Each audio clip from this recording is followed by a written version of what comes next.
Ini Mama, ada wayang ini namanya tokoh Arjuna. Oh Arjuna. Tak ajari teknik memanah. Oh memanah itu gimana? Oh memanah itu gini ya. Memanah ini gini, ya toh? Iya. Ini gini dipegang, dipegang. Lah ini ditarik, seret. Panahnya ditarik, panahnya dilepaskan. Terus, aduh kena niken. Begini apa? Lah kena aku loh. Bisa apa enggak jajal? Dipegang. Ini caranya megang gimana? Ditempelkan ke geber, kelir. Nah, ya toh? Ya. Ditempelkan ini tangannya dipegang di sini. Ya toh, di sini ya toh. Anu, ini bokongnya agak diangkat bokongnya. Bokongnya wayang, bokongnya wayang. Kok bokongnya kamu? Kalau bokongnya kamu jangan di sini ya. Ini tangannya ini gimana? Ini anu kalau silo nggak bisa ya? Nggak bisa. Oh, tak silak nih piye? Maksudnya ditata nih loh. Nah, ini dipegang sini. Ini tangan ini gimana ini? Itu betul. Nah, ini terus? dipegang gini ya. Dilepaskan. Panahnya yang dilepaskan. Ini. Lu jari Pak kena limbu lho. Terus? Bisa apa enggak? Sudah paham apa belum? Sudah. Bisa paham? aku bisa. Ayo diulangi lagi. Sabar. Kok kayak mulang guru apa jenenge? Capau to, Mas? Gawean paling ngangeli ngomong niken kok ejan tenan. Wah, ngono. Lah, ngene. Ini tangannya lurus, tegak lurus ya toh. Nah. Tangannya ke depan, gini. Tuh, gini, ininya dilepaskan. Ininya cul nodek kue enak nan. Oh, jan lega tenan. Penak toh? Penak. Andane kok. Kapisan ora lali ngunjukke lan puja-puji syukur kang jero marang Gusti kang murbeng dumadi. Nggih. Gusti Allah Subhanahu wa taala Tuhan yang Maha Esa yang widiwasa. Sebabe apa yung? Sebabe karana aku lan kowe anakku limbo isih diparingi nikmating pangeran, nikmat sehat, nikmat sempat, nikmat iman. Mokal tanpa nikmat lan rahmate sing gawe jagat.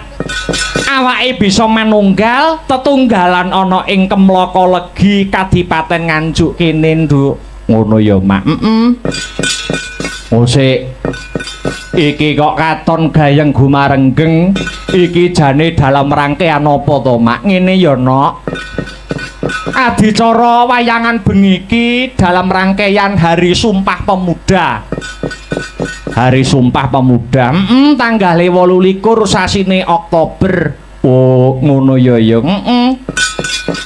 iki persembahan khusus saka pepundhene awake dhewe ya kuwi Bapak Edi Santosa untuk seluruh masyarakat kang mapan ana ing Desa Kemlaka Legi. Oh iya, dasare ya kanggo menggugah semangat patriotike para pemuda lan pemudi kang mapan ana ing Desa Kemlaka Legi kene ya Yung. Bener Nduk, heeh. Turto aku karo kowe iki ya ngrumangsani. Nggih, Bapak Edi Santosa iki yen karo awake dhewe wis ora kaya wong liya. Wis ndak anggap wong tuaku dhewe. Ana tetembungan wong liya dadi dulur. Nggih. Pak Edi kuwi. Iya. Tur manehe panjenengane iki ya lenggah ana ing DPRD Kadipaten Nganjuk mula wis sak terpe lamun gelar acara kaya bengi iki. Oh iya.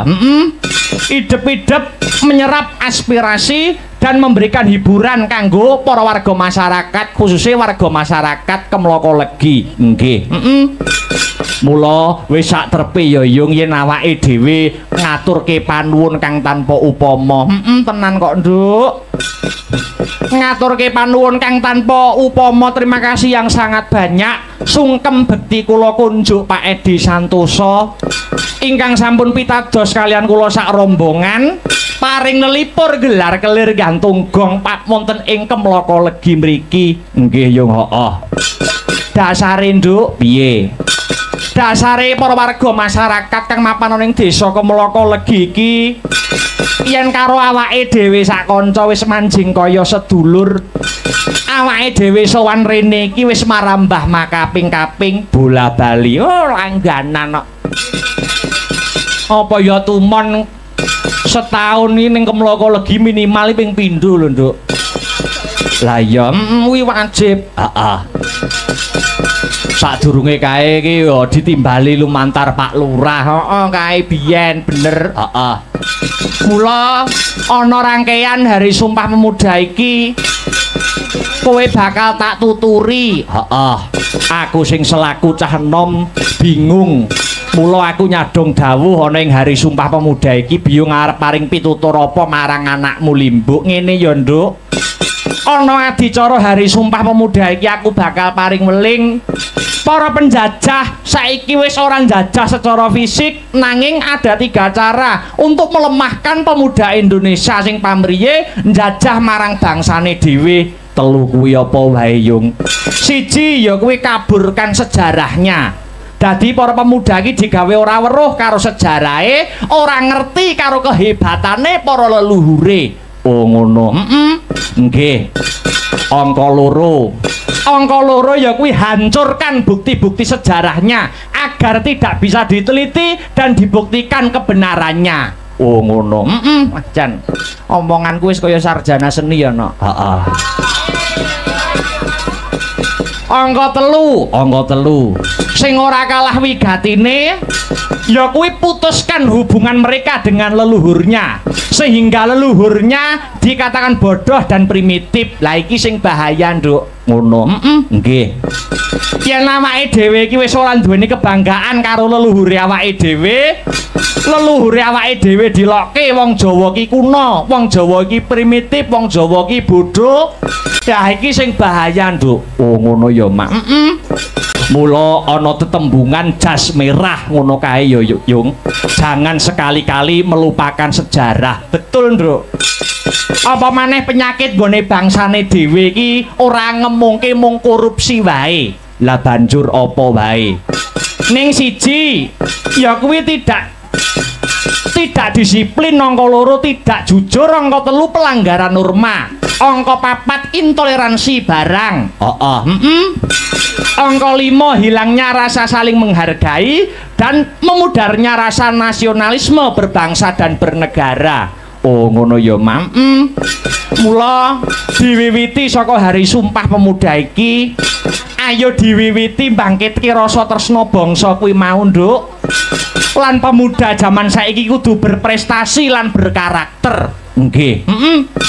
Ora kok pemuda kok nggo rimbas-imbis. Nggih. Isine nggur pansos, isine nggur gelut, isine nggur mendem kuwi panganan apa? Lah iya. Iya, Mak. Ana jaman sing saya tuwa iki, aku anakmu Limbuk sing dadi seniwati.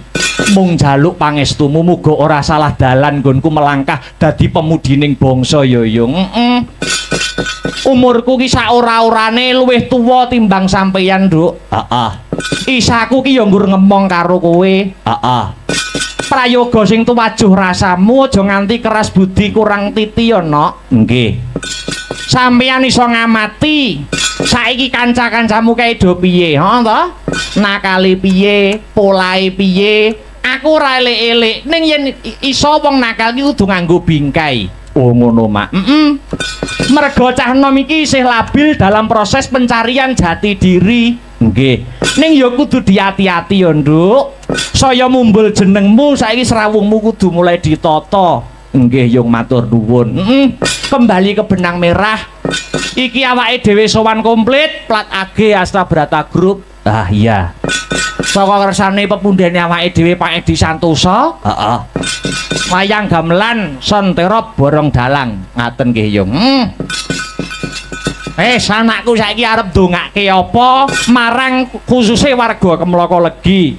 Ya muga-muga kanthi acara Hari Sumpah Pemuda iki warga masyarakat Kemloko Legi semakin kompak dan tidak mudah untuk terpecah belah. Allahumma amin. Genti saiki biyung arep ndongake apa kagem Bapak Edi Santosa kang dadi sak pepundhene awake dhewe sak gutrah. Bisa ku mung ndongake, Nok.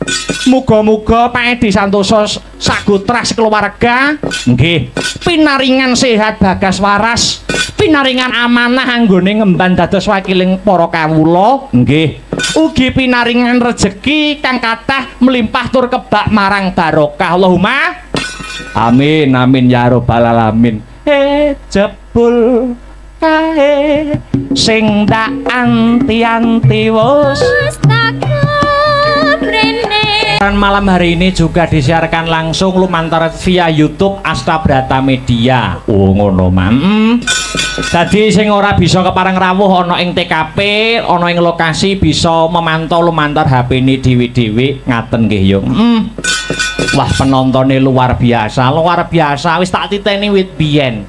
Mloko legi kok bar isaki wis ana wong lungguh ning arep panggung. Iya, selak kentekan nggon.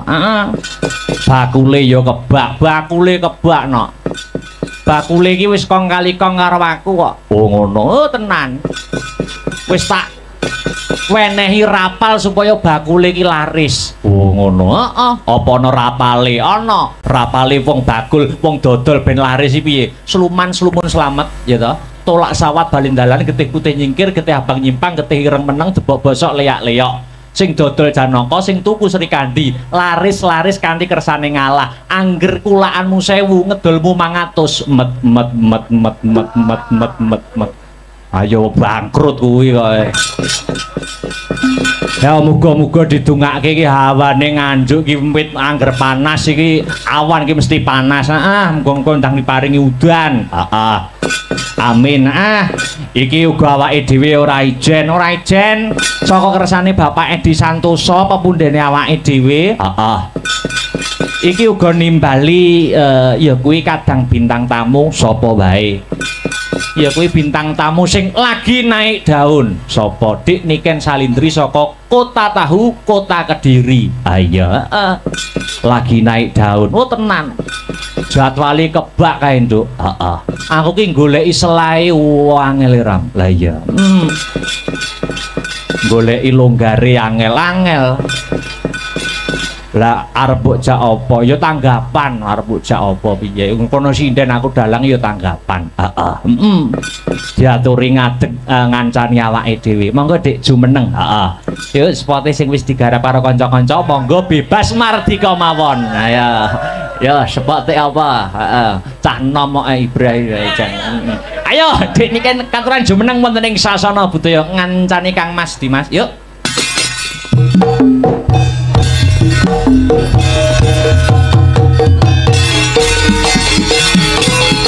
Asik.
Aduh, ngene kecilik. Ngetokne nek nom.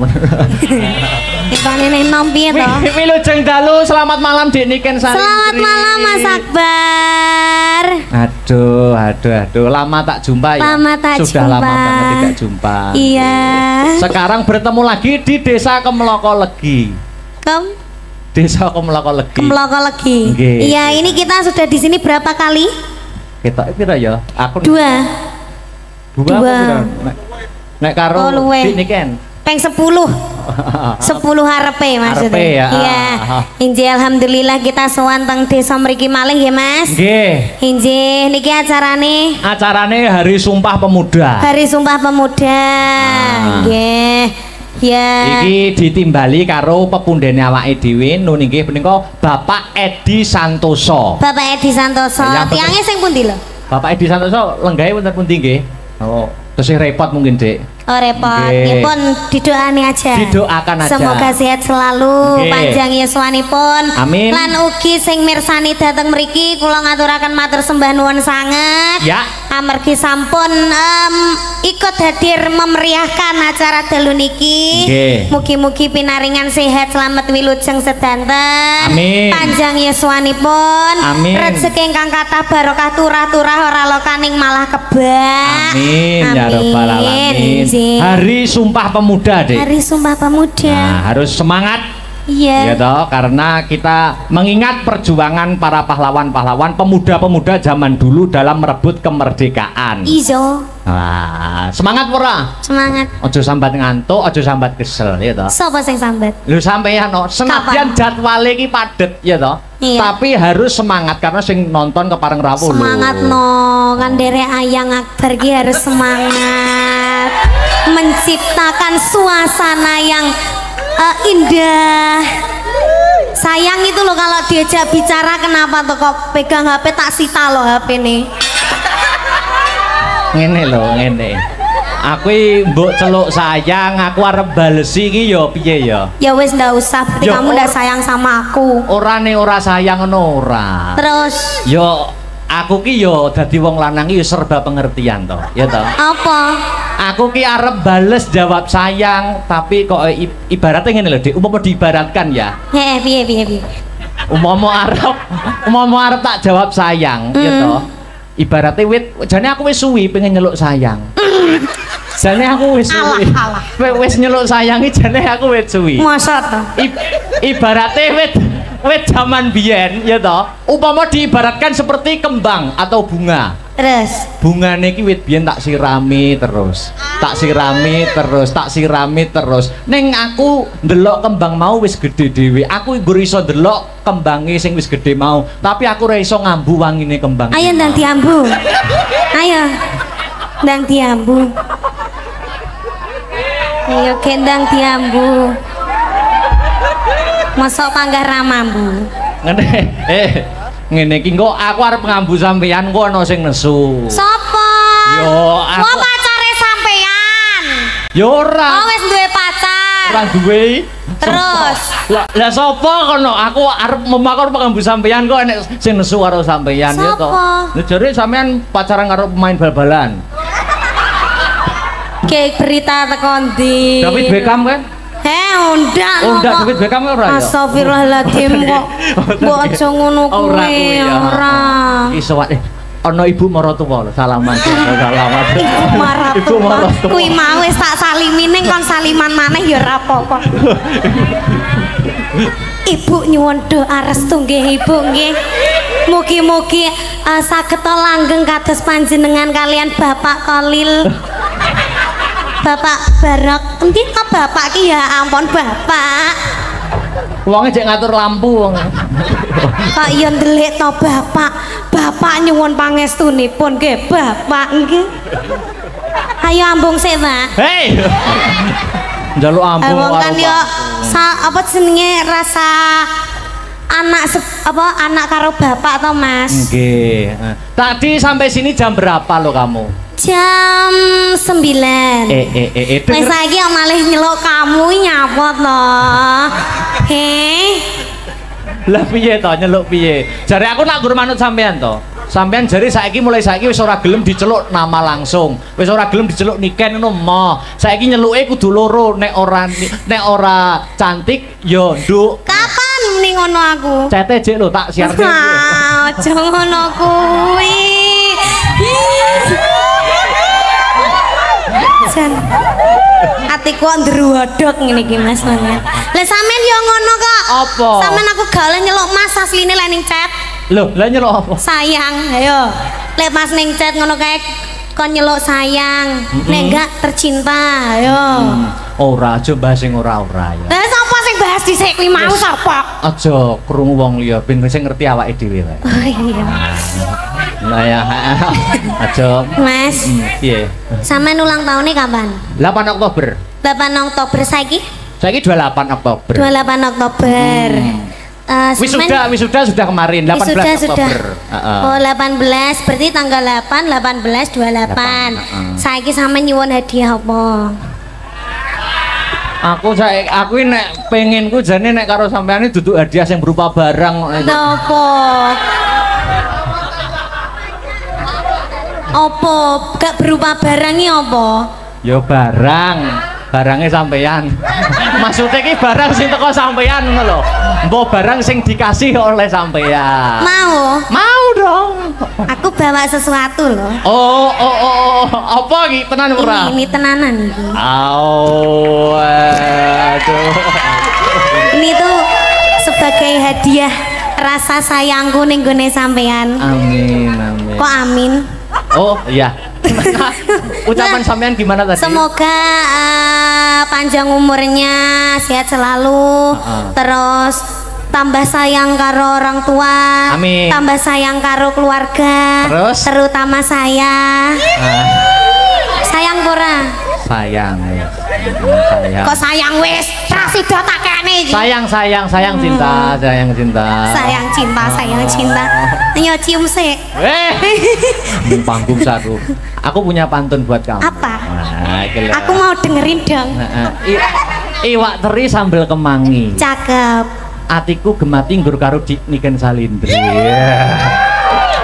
Anoleh Dek. Ada lagi. Ngarepe padha. Apa? Iwak teri sambal kemangi. Terus. Nadyan mantanmu wong ngeri-ngeri panggah tak imbangi ya. Wong ngeri-ngeri iki piye? Ayo langsung oh yes, oh no, oh yes. Terima kasih. Sama-sama, jangan dibuang ya. Oh enggak, ini saya tanam di rumah nanti. Oh, ditanam di rumah. Tanam di rumah sampai besar. Semoga kalau sudah besar, sudah cantik, besok saya ngunduh aku. Filosofi bunga kan seperti itu. Iya. Terima kasih ya. Sama-sama. Aduh, ganteng jen ya Allah, kudu semaput aku ngene iki. Kok kayak hadiah karo aku? Emangnya kamu tahu ulang tahun ke 8 Oktober kemarin? Ulang tahunku yang keberapa? Tahu. Keberapa? Yang kedua, 3. Waduh, kok tahu toh? Kamu mesti mencari info-info tentang aku. Gitu? Enggak. Oh enggak. Kok tahu? Niteni. Karena kamu itu jodohku.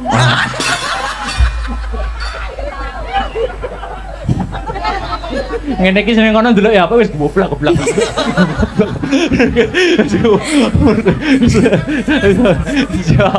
Iya, terima kasih ya. Sama-sama. Semoga doa baik kembali ke orang yang baik. Iya, tapi sayangnya gini sayang. Apa? Aku tuh kalau ngasih kesampaian itu ndak ada kabar, Mas. Meskipun sampean kemarin ulang tahun kan nggak tak ucapin toh, tapi bukti nyata. Loh, beda karo sampean. Wis ora ngucapne ra ngekeki apa-apa. Beda wong lanang karo wong wedok iki jek peka wong wedok. Aku ki arep ngucapne, aku jane wis nunggu wit biyen, arep ngucapne wedi ana sing salah paham. Ngono lho, Dik. Enggak ngono wae. Lah piye to? Aku arep maju mundur. Ngomongnya aku ndak punya siapa-siapa selain kamu, tahu gak? Bejan. Ini ki batine apa jenenge batine bapak mertua ngene iki wah. Ki caluro ki jane omong apa. Terima kasih. Sama-sama. Ini banyak loh yang lihat bakul-bakul penjual ya dari sore sudah banyak. Begini apa? Lah kan banyak toh Mas Kagum. Oke ya. Iya, ini diparingi tetembangan apa ngobrol mawon Ibu? Loh, yo dikek itu tembangan no. Nyanyi? Inggih. Inggih nyanyi napa? Nah, kuwi. Lagune sing hot napa sing alus? Sing kasar napa sing alus? Sing alus enggak kerasa, enak kasar. Kok yo ngerti senenganku. Apa senengane? Sing kasar mau lho. Apa? Ana permintaan apa sing minta ning sampean mau minta apa? Ada cundamani. Iki ana cundamani dari pemuda Kemloko Legi, Mbak Niken Salindri. Ya toh? Iki ana meneh dari pemuda dan pemudi Sambiroto minta satu rasa cinta Niken. Iki enake sing halus apa sing kasar sih ya, Mas? Manut sampean merdikane sampean. Halus ke dikasarke, masuk kasar dihaluske. Yo. Gamelan sing musik ngono piye? Iya. Oh, ngono ya kena. Dari pemuda iki ana sing lewung. Ana lencong. Lewong kok lencong kuwi. Terus iki ana nemen, wah wis milih mawon pundi. Wah, dilemas Akbar terus susuku bedak. Ngono iki coba omong. Iki lho, lah. Coba omong ning kene. Asine ning jero batin tapi kucap ning lambe kok ya sepurane. Iya. Ono jadi omong ning panggung. Asine atine Mas Akbar yo kudu tak benakne ngono kuwi. Ora. Iya ta? Aku nek ro nggon pakaianmu kene rusak iki ora malah kudu tak benakne. Terus Tak rusak pisan lho. sampean kok gitu toh Mas? Kamu ingin wanitamu terpandang auratnya di depan umum gitu toh? Maksudnya dirusak itu dikasih yang lebih baik. Nah, gitu loh. Ora ngono kuwi ya pikiranmu kleru kok. Alasan tidak tepat nih. Ayo monggo Mardika sik, Dik. Ayo. Apa ya lagunya? Nah, ki ono lewung nemen cinta satu rasa cinta Cundomani. Niku mawon. Apa? Lorati 2. Oke, Lorati 2. Didamel langgam sik engko didangdutke. Oke. Sip. Buka celuk apa buka monggo Mardika wae. Karepe. Oh, buka celuk. Oke. Lorati 2. Nganggo mukadimah ning season limbuan bersama Adik Niken Salindri. Oke. Yuk. Monggo. Sik. Aku tak tanya ya. Saiki sampean kan termasuk seniwati multitalenta, ya toh?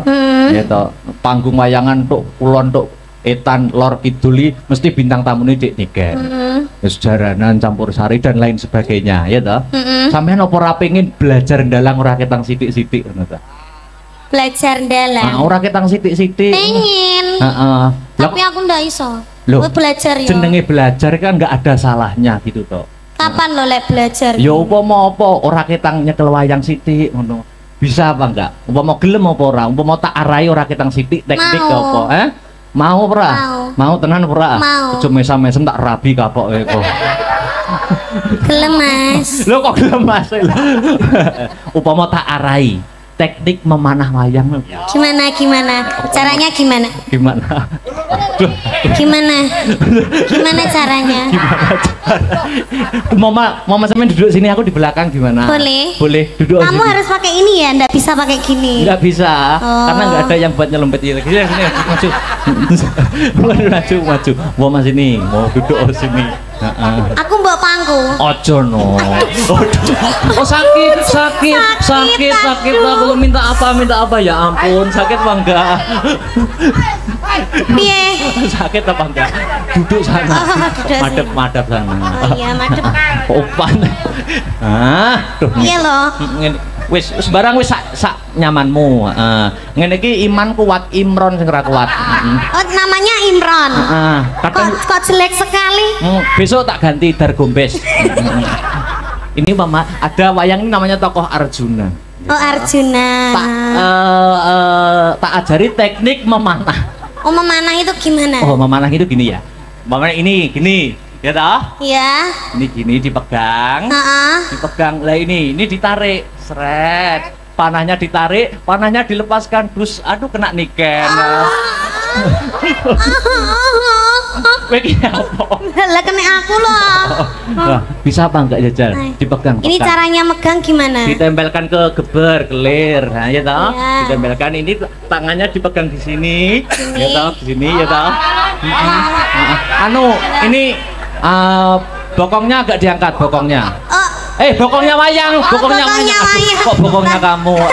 Kalau bokongnya kamu jangan di sini ya. Ini tangannya ini gimana? Ini kalau silo nggak bisa ya? Nggak bisa. Oh, tak silak nih piye? Maksudnya ditata nih lo.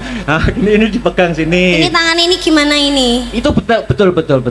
Ini dipegang gini ya. Dilepaskan. Panahnya yang dilepaskan.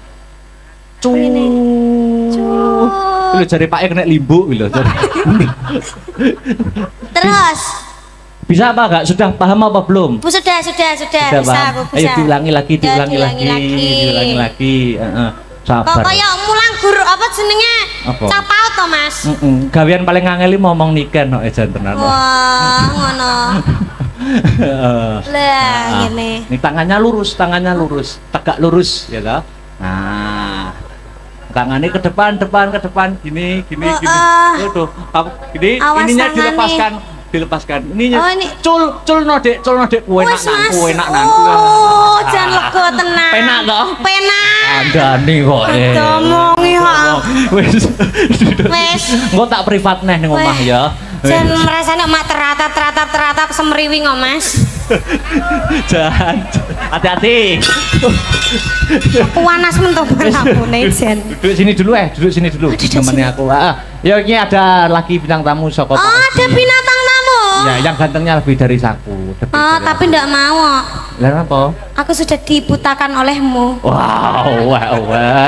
Anu namanya Mas Mio. Oh, Mas Mio. Mio. Kayak motor ya, Mas ya? Wih Mio. Ayo Mas Mio kesini ngancani aku sama Dek Mio, Niken. kuk, kemari kuk. Ayo mari lari.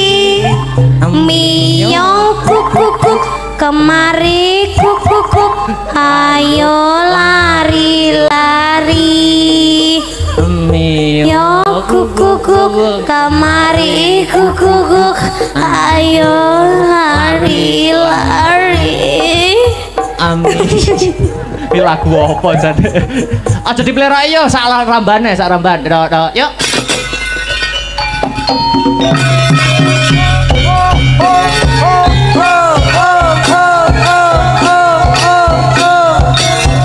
Dek Niken tadi sudah bisa ya? Sudah. Teknik memanahnya? Iya, Ya, sudah. kapan-kapan AA latih lagi ya? Iya, Aa.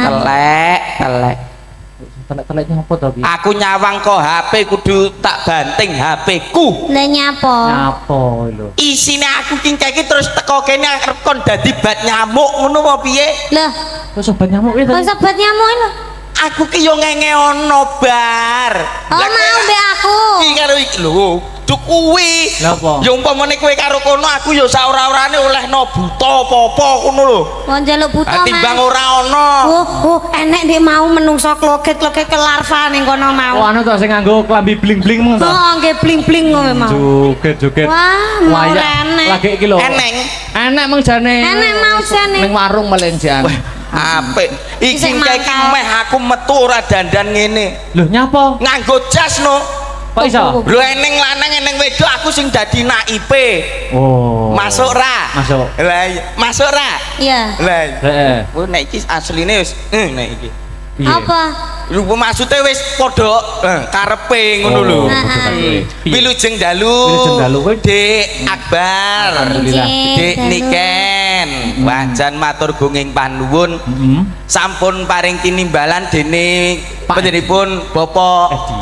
Edi, Bapak Dewan, Bapak Edi Santoso, anggota Dewan DPRD Dapil Komisi 4. Nggih, matur sembah. Kowe rene nduk.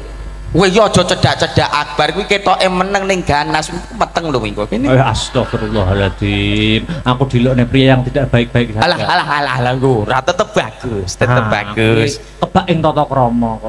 Weh, ya. Heeh. Dek ini kan mau menemani itu.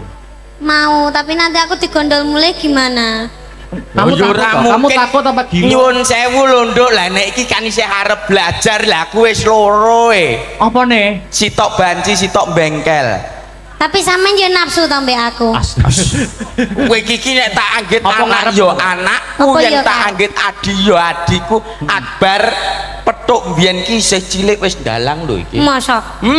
Acara teng provinsi Jawa Timur keliling Padang Bulan ngenderekke Pak Edi Brojo mbiyen. Sampean ngerti napa sebabnya aku wit cilik kok ndalang padahal bapak ibuku tuh dalang? Sebabnya aku mbiyen pas ning kandungan ibu sering dikirimi mic.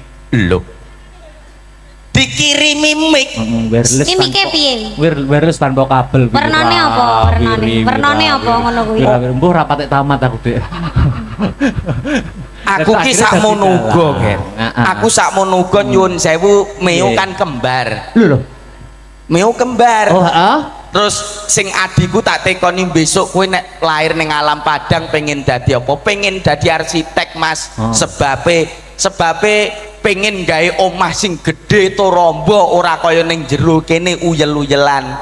Aku ya duwe cita-cita. Apa? Aku pengen goleki teko sak yahen iki urung petuk. Apa kuwi? Bocah ndase gundul. Heeh. Mlebu metu lah tak incengok malah ngidoni. Aku urung paham sing dadi pikiranmu kuwi aku. Mosok urung paham? Balenono sithik Ngas. Kono ya duwe lambe ning ndas. Lho piye kuwi? Meletek ndase. Gung paham aku, gung paham. Kok tak WA? Heeh, gung paham aku. Wewe niken urung paham Aku urung paham, aku karo niken nak wong polos to. Oh iya. Piye-piye urung genah apa piye Dik ya? Urung. Alah. Nek wis genah pala ade cekakaan ya Mas. Kudune iki lucu ya. Lucu. Ndas gundul kuwi mau ya. Ndas gundul. Wah, paling tuyul paling nih. Lambene meletek di sirah. Heeh, lambene guyumu kok kaya kuntilanak to, Nduk. Kudune yen lagu iki engke aja dipleroki. Heeh. Ya nyuwun sewu anu hadrohe wonten Mas. Gamelan karo iki. Lulu iki enek ngorjene. Oh iya. Ya Nabi salam alaika, ya Rasul salam alaika, ya Habib salam alaika, salawatullah alaika. Kok meneng bae kok ora ngadeg kowe? Lah jare selawatan ki aku mesti linggo lho. Iya maksudnya karo nggih sepote sliramu. Jelasno to, jelasno to Kacang Mas sing jelas. Lakumu biasa lho, Nduk.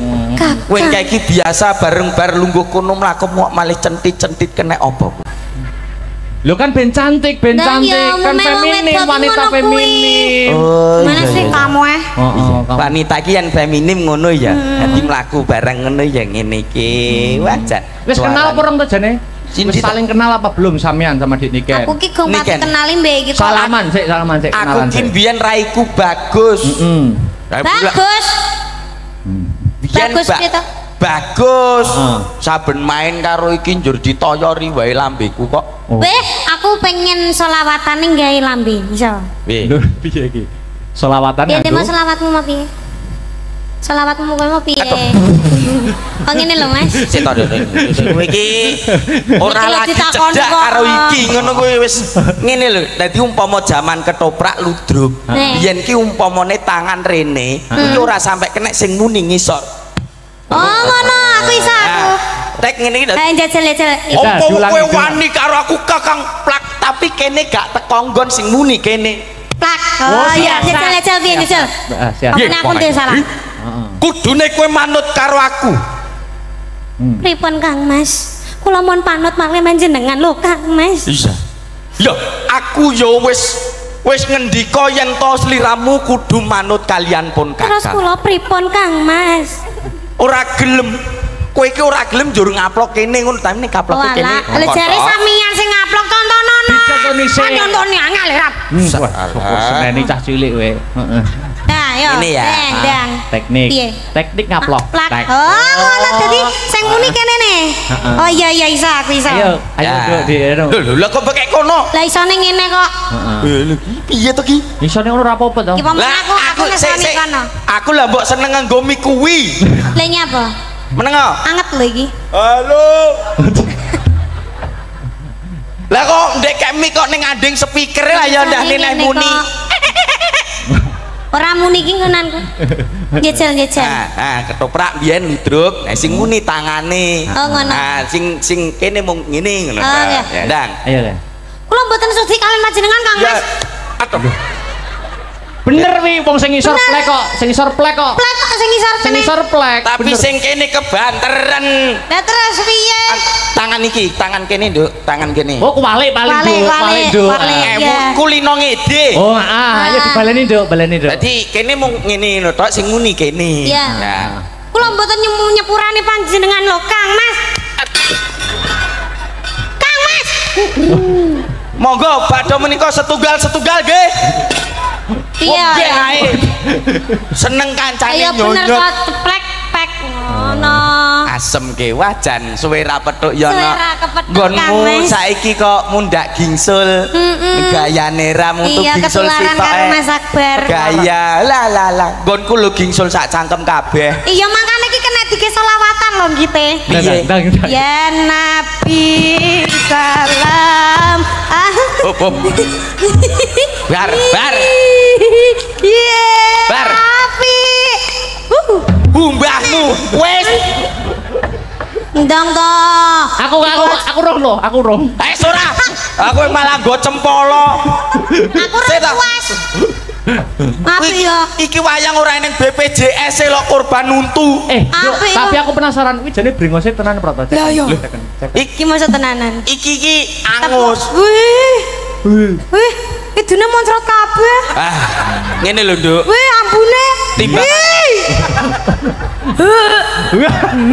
aku urung ngomong timbangane kowe dadak raup ngono andinge ning kuwi lho aku bojoku wis Iki loro arep nuntun bae ning gone puskesmas ceritane. Lah kan BPJS. Oh, kan BPJS kuwi mau untune kuwi mau to, Mbak. Yo ngalah ngosak. Nyapa, Nduk? Gulani banget to. Ambune bensin apa piye? Treyo duwene cangkem yo iki lho arep kon nggo cangkem ndi. Wi brengose. Wis tak kandakne ning ngarep aku wis loro Nduk, sitok banci, sitok bengkel. Ini brengose asli apa ora to? Asli. Aku minta tisu. Tisu. Anu Mas Sik lho dicek sik. Alapi. Dicek. Yo.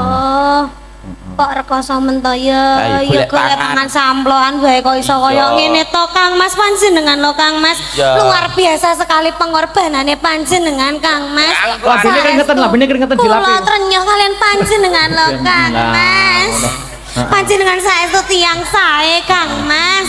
Panjenengan tiyang sing paling kula tresnani lan kula sayangi lho, Kang Mas. Apik kuwi. Lagi lucu. Sukses. Kemeloko lagi. Ya, ini baru lucu itu. seneng raine remuk. Aku suka. Aku suka. Aku arep dadi toprak. Iki wis Ora ya lek isih panggan Panjas sikap. Moro bangun ora.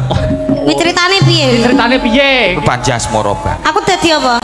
Ora nganggo nggone jonggrang wae kowe kok kono. Oke. Aku dadi jonggrang. Ya. Wong ayu. Pilopati pamanmu Prabu Kupala prajuritmu ya resik tanpa tilas. Tinimbang sliramu ketut tak pateni luwih becik manut kalian pun Kakang ya Yai. Kaget aku. Beh matane. Kaget tenan aku. Anu peran Oh, iya. menghayati peran Mas. Ya. Bunda aku kaget lho nganti ya. Iya. Menghayati Disosor peran. banyak. Babi yuk banyak. Wong ayu. Manut kalian pun Kakang ya Yai.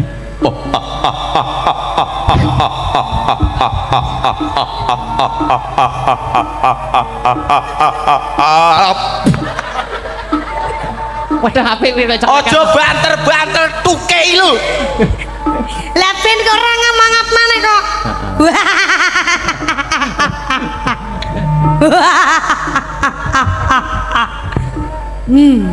Ayo.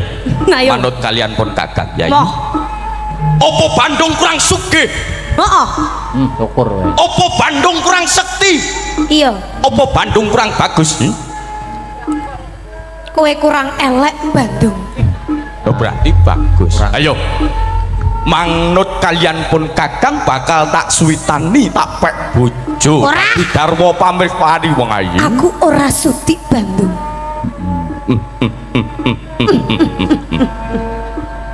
Kowe kok ngerokke aku? Apa urusanmu? Gak apa-apa. Kowe wani mbek aku kok. Kowe mentang-mentang kowe dadi Bandung, kowe wani kowe. Karo aku. Ya apik. Bar. Sanggit anyar iki, apik. Bar. Iki Kowe kok arep kok luwih galak timbang Bandung bar. Apa? Anu kowe ora ngerti sapa sing tak kedani. sapa? Kae. Ora ngerti kowe. Oh iya. Wani kowe. Sik hop yen ngono apike ngene. Piye? Jenengan dadi Bandung, aku tak sing dalang. Oke, siap no.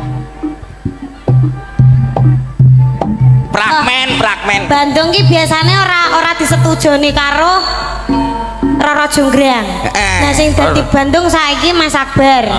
Sampeyan sing dadi? Kowe engko mesti ditolak. Truk. Wah sing ngono.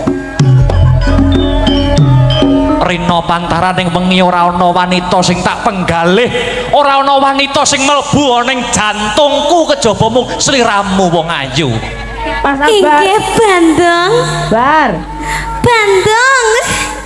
Kula tresna kalian panjenengan lho Bandung. Dasare Roro Jonggrang kuwi seniwati. Bandunge seniman. Besok awake dhewe nek wis rabi, ya toh? Iya. Ngarep omah dibangun pendopo, kei gamelan, cah-cah tabuhan awake dhewe ngrungokne. Oh, Kang Mas. Mentah romantise. Mentah romantise ya, Kang. Telek. Weh, iki wae ngono ngetokne mik. Oh, apa mike nganu kecokro untu. Keduwuren. Piye to ki? Kowe iki roman ya roman, aku rung mapan nih mbok tinggal. Lha iki dipiyekne karepmu. Mike keduwuren, Mas. Rodok ndek deloken mau mik moto. Iki ora mike sing salah. Apa? Cangkemmu kegeden. Mike kurang ngisor. Nah, Roro Jonggrang. Dalem Kang Mas. Aku ana kabar anyar kanggo kowe. Napa Kakang Mas? Apa ora roh yen to negaraku saiki ana maling? Sinten Kang Mas? Malinge ora ana liya, malinge kepengin ngruda paripeksa aku, kepengin mutus Kang Sarta ngorak-arik hubungane awake dhewe, Jonggrang. Itu tidak bisa dibiarkan. Gak iso biarkan. Ketemu wonge gecek antemi nganti mati. Aku wae Mas yang maju, Mas. Lha kuwi malinge. Wah!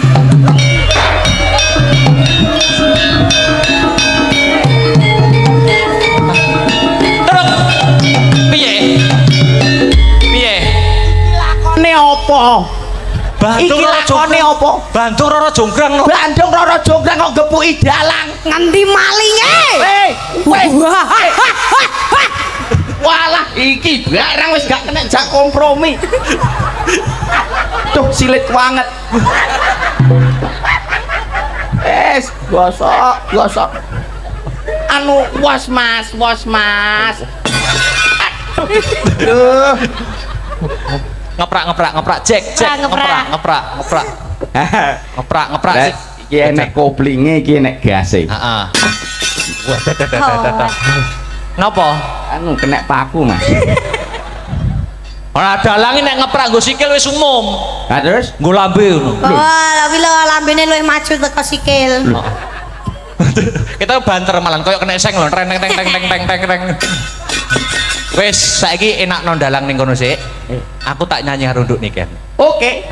Kandung arenmen to Kang Mas. Anu minangkani pamundhut. Oh, iki arep mateni aku ya. Ora. Iki nyapa mau dadi Bandung barang bocah kok. Dadi dalang ya, dadi dalang sik. Ya. Iki ana pamundhut terbanyak lumantar WhatsApp no. Apa itu? Gemati. Mati sik, gemati. Sida gemati to. Sida. Wis jangan kuat to. Wis go bius terang jare sambat panas mau. Panas. Oh. Terus sampean suwuk terus wis mari. Apa? Jaluk dia apa? Disuwuk. Disuwuk apa disayang? Disayang, ayo. Josok. Gemati masih bra. Yo, dijogetne lho ya wayange. Ya. Ayo nduk awake dhewe nonton menungso kang lagi roman nduk. Iya, Mak. Wes.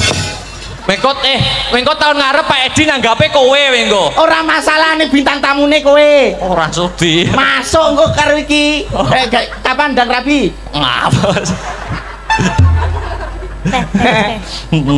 Yuk mati yuk. Oke. Yuk. Wah, enak jadi dalang. Kopine pepet.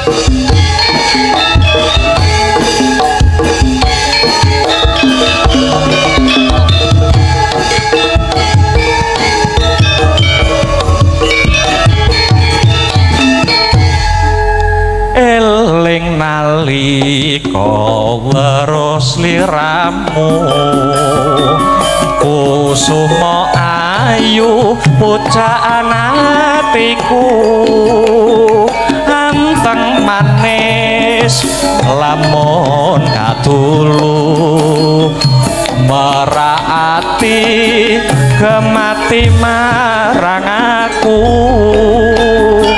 ingsun Kang Mas uga ngimbangi apa tenan to Nduk lambaranku katresnan suci terus serta uga tulus janji endah rinangkit sakjroning ati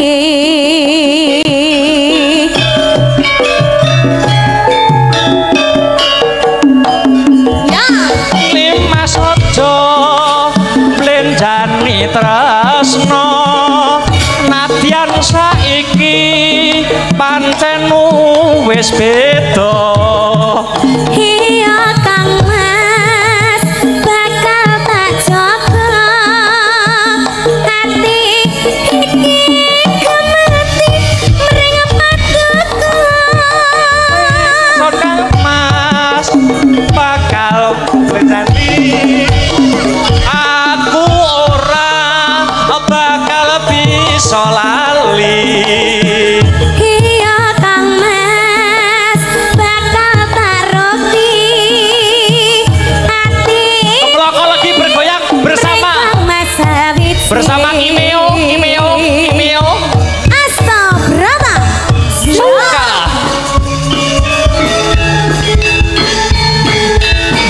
oke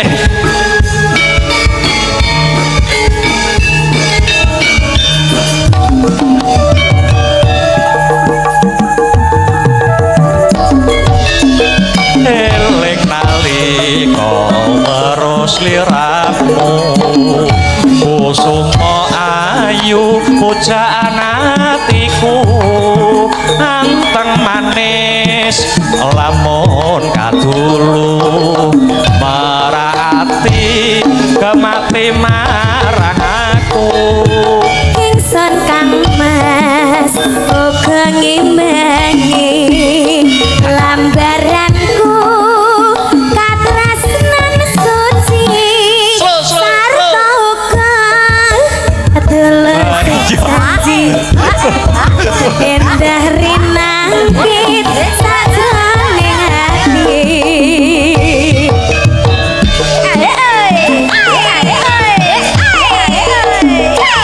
Mas aja mblenjani tresno nadyan saiki pancen wis beda iya Kang Mas bakal tak jaga hati iki kemati mring paduka Mas aja mblenjani janji aku ora bakal bisa lali iya Kang Mas bakal tak rukti hati iki mring Kang Mas sawiji tepuk tangan untuk suasana malam hari ini sedulur luar biasa yo Nduk. Iya Mak. Iki prayogine mbok bilih kersa malih mundak gayeng ngono yo Nduk. Iya Mak. Berarti ditongkas Mas. ora kowe kok setongkas Sing tenang los iki kok wayangane teko santeke solar. apa enek dalang kok tompele sak rai lho Iki ke pas perang bar kepancal wayang. sana dulu yuk ngaju meneng sik Bah, suaramu apik lho Mas. apa ya alem aku kowe lem Suarane apik. terus Sing elek kelakuane. wis suwe heeh niki saka anu wau wonten pamrutan anu Pak Edi sepatah dua patah kata. Mekaten nggih mbok bilih kersa menyampaikan pesan-pesan nggih. Suasana pada malam hari ini. Ngaten monggo katur pripun Bapak Edi kasuwun kanthi sanget jumeneng jekar saking papan palenggahan. Miki Bapak. Monggo.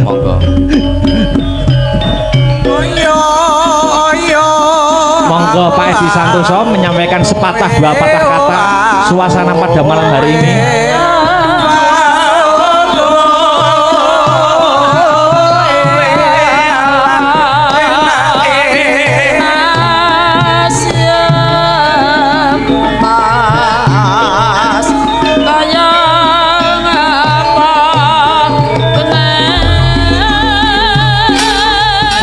Muga bapak Pak Edi wonten mboten?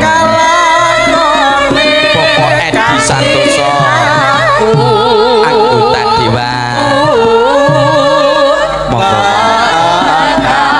Silabakas bagesikas ngantosami Satya Budya Pangagasing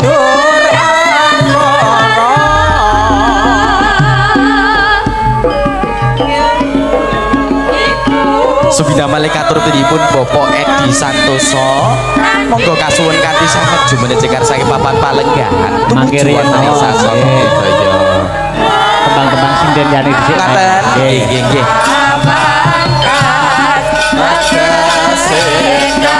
Kang Mas Arya Kasuwo Satya Budya Pangagasing mboten kersa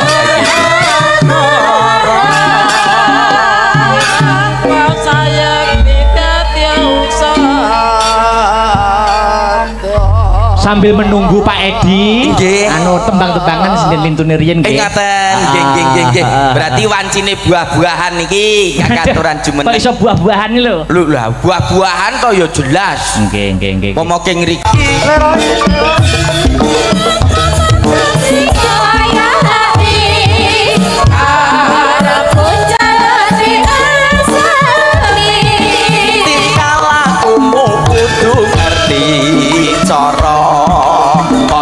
ditinggal kapribaden kanthi murah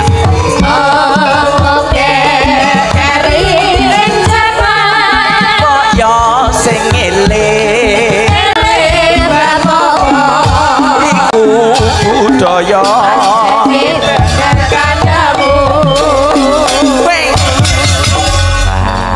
kenalan dulu.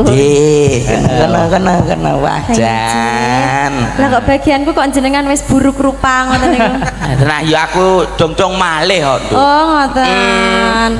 Wilujeng dalu genduk ayu enggar. Wilujeng dalu. Yen to para kadang sampun sami pirsa para pinilenggah dereng kaparingan asma pundi mijil saking tlatah sinten? Wah, kuwalik. Kuwalik. Kaparingan asma pundi mijil saking tlatah sinten, Nduk? Anggah kuwalik. Asmane sinten tlatah pundi? Nah, padha iki. Nah, ngoten lho. Lan jenengan ki bar diuwek-uwek kok langsung uteke malike piye to? Aduh, asem ke. Oh. Ah. Enjih. Mbak Enggar, Dalam? punika sowan wonten Kemloko Legi. Enjih, Kemloko Legi. Yang berkali-kalinya. Berkali-kali niki ketiga nggih, Mas. Napa lebih? Waduh, pinten Malahan. nggih? Lebih kados. Lebih kados alhamdulillah. Mugi-mugi piantun mriki mboten kapok tetep remen ing Amin. seni Oh. budaya. Nah, Niki wau wonten pamundutan Mbak Enggar. Enjih, napa niku? Lewung. Oh, Wah. enjih. Mau dereng Siap. atur nggih lewung nggih. Dereng. Oke. Lewung. di versi gedruk. Heeh. Gedruk. Gedruk. Awakmu nek joget karo Mbak Enggar sing ati-ati. Hati-hati Dan apa? lho. Lah, kuwi sing duwe sing ngendang lho. Kowe joget. Arya. Arya kowe. Wah, carane to. Pripun? Kacamatane disolasi mesti ra genah kancing. Oh iya ora ketok engko malian. Pengendang karo kendange anu, gede kendange. Ora apa-apa ning Tenagane. Penting lah khasiate. Gede tenagane. Tenagane gede Mas Hirman. Sing tenang, Nduk, bengi iki aman. Apa? Nyapa Mas Hirman ki melu-melu tak omongi kon meneng ae kok. Melu-melu bareng. Yo, lewong digedroke sing guayeng. Dados. Ayo. Tuh, dadekke.